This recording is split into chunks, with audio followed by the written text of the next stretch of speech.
Develop and grow. Right, so on Develop and Grow this week, surprise, surprise, we're talking about the coronavirus. And so we're going to talk about it from an individual perspective now. We've chatted about the macroeconomic impacts and how what's happening around the world and how we can try and stop it as a global civilization. But now let's bring it back to an individual level. What can you do as an individual to ensure you don't spread the disease and to look after yourself and those you care about? The first thing and the most important piece of health advice here is to wash your hands as often as possible, right? And wash them enthusiastically for as long as possible. That is the best thing you can do to try and stop the disease. Yep. And the second piece is don't touch your face as often as we normally do. Now, this is incredibly hard. I found it very hard, like being conscious of the amount of times I touch my face. But if you just do those two things, wash your hands often and don't touch your face, that is the best first step that is possible in the health space. Yeah, it sounds like something so silly. Like you said, it's the absolute basics. But something like washing your hands, it's not just about washing your hands. It's about washing your hands thoroughly and often. So the guidelines that I've heard on the side are sort of 20 seconds. We saw Brandon Flowers of the Killers putting up a little video of him singing Mr. Brightside for, I think, about that period of time while doing it. And whatever method you do, put some way of you knowing how long you're washing your hands. And then the second thing, in terms of not touching your face, this is something that's kind of ingrained, it's built into us. I watched a very interesting video that speaks about fetuses, and even fetuses touch their face. A lot of the reasons why we do this is actually to sort of trigger various responses in our body, and a lot of the times we're doing it is actually to calm down. So it's kind of one of those where we're all feeling very anxious. We're all probably subconsciously, on a subconscious level, want to touch our faces more. We want to trigger that release of whatever chemical it is that triggers that response in our body. But we kind of do need to keep to this advice, because it's the touching of the hands and then touching the face that leads it to get into our body and ultimately spread. Barry, what else on the physical health piece would you have to say? Yeah, so I think it's worth reminding ourselves what the objective is here. We're not trying to kill this virus. What we're trying to do is slow the spread down, right? So a vaccine is months away, and so we're going to be managing the situation for a while. And so because we need to build this immunity and it's going to happen over a long period of time, it's about managing the spread and protecting those people who are more vulnerable than you. So social distancing is very important, especially for young, healthy people who don't think they have the virus. Yeah. Even if you don't have the symptoms, it's important to limit your contact with other people, at least for the short term.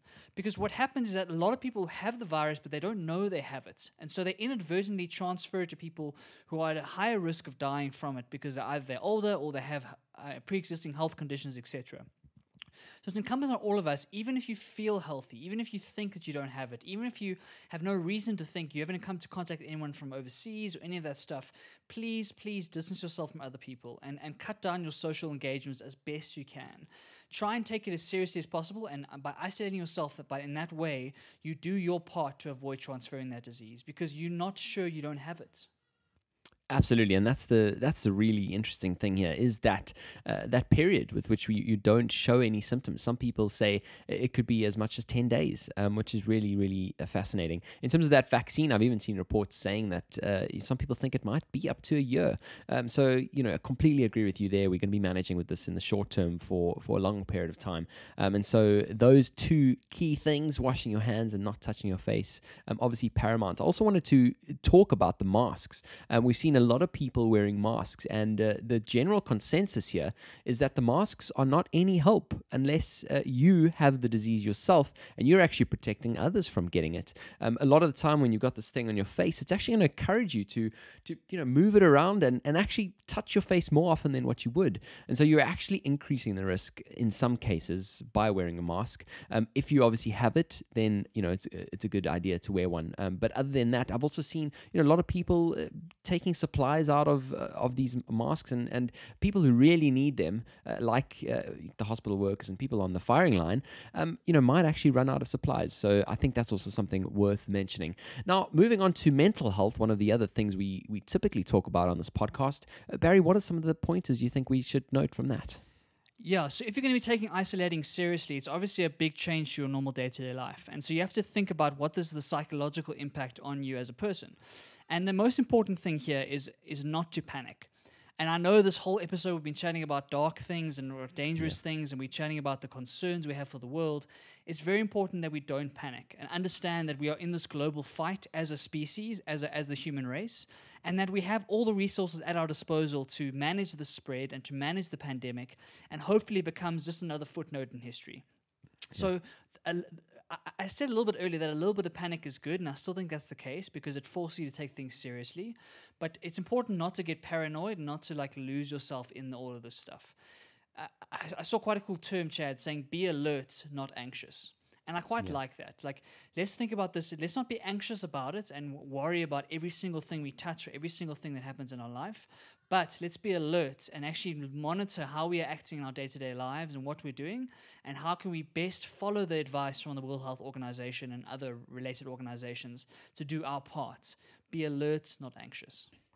Yeah, definitely. I mean, I think this is a really, really important piece to talk about, especially because people are going to be at home for weeks on end. Something I've found I've really struggled with is staying away from that constant feed of news. I literally this whole morning have just been watching the news non-stop, including from last night as well. And so it is important from all of the advice that I've been hearing from various people in the space to pull yourself away from it and only check in maybe once a day, once or twice a day, sort of pick some times and try and stick to that, because otherwise it does really just become this constant tap that's just flowing at you. It can become quite overwhelming. Obviously, it's something that on the whole we can't really control. It's an external thing to you and me. So a lot of the time we can feel out of control and feel overwhelmed by the situation. And so I think that's also important, and something that I'm going to need to be working on as well is sort of just stepping away from that constant feed of information. Yeah, it's a very important point, and it can become all-encompassing very, very quickly if you get pulled into these rabbit holes. And obviously, like us doing this long podcast is not helping that situation at all, right? But it's kind of one of those things where it's important to keep up to date with what's going on. That is important, but pick your times, like Chad said. Pick your times, maybe once or twice a day, maybe the beginning and the end of the day, to look up various news and focus on reputable sources. Don't spend 3-4 hours scrolling through Twitter and taking that as the gospel. Like, go to the actual websites of the important health organizations and get your information from there, because those websites are most likely to have the least amount of emotion and paranoia and just the most hard facts, because that's what you're looking for. You're looking for facts here that helps you make decisions going forward. And once you've done that, once you've done those checks, go and live the rest of your life and use that quarantine time for doing something productive or something creative, which is what we're going to come to next. Something called Quality Quarantine Time, QQT. It's one of my favorite acronyms that has come out of this whole thing.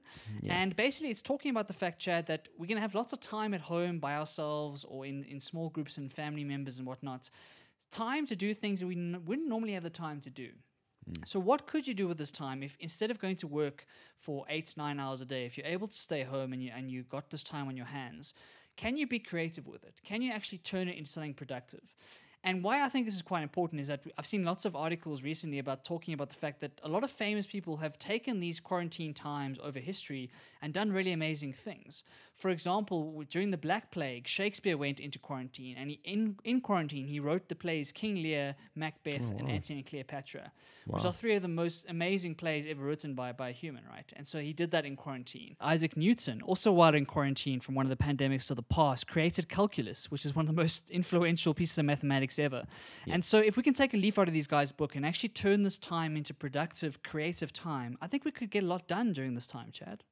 Barry, you make my next little point feel so silly and so stupid. If Isaac Newton came up with calculus while he was in quarantine, then why me when I was at home yesterday, and not really quarantine, but let's just call it that anyway. I kind of wanted to brag about a little bit of DIY I did, but I think that completely pales in comparison. I just basically did a little bit of DIY yesterday, and I think that's a really cool little creative thing that people can do as well while being at home. So we had this area of dead space behind our couch. And essentially, I put together a custom-made unit that sits in there and kind of doubles up as a display shelf. But I've also put a motor inside that then the shelf can essentially lift up. And you can kind of store stuff inside it. So I thought that was quite cool, but clearly not as cool as Shakespeare or Newton. Don't sell yourself short, Chad. I think it's a great example of what to do with QQT.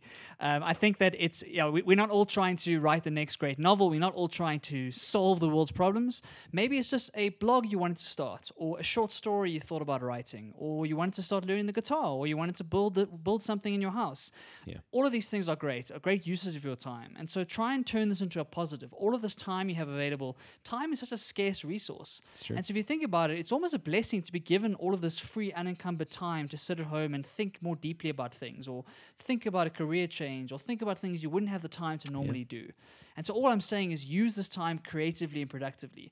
Don't just sit there and watch Netflix for the next 38 days, right? Actually try and use this time in a way that can help you going forward in your long-term prospects, and pick up a hobby, pick up something you never want to do, or read books. Yeah, absolutely. I mean, it is one of those things where when you're in the day-to-day hustle of busy life, you wish you had an hours to spare. And now that you're kind of thrown a whole bunch of it, you hate it. You're like, oh, what do I do? And you're right. I think we need to put ourselves back in that headspace of when we were super busy and we craved that extra hour, and treat our time as if we were in that headspace, rather being in that of, oh, we've got so much time and nothing to do. So an interesting point there, and definitely let's do that. Moving on to our next segment. Pond across the pond.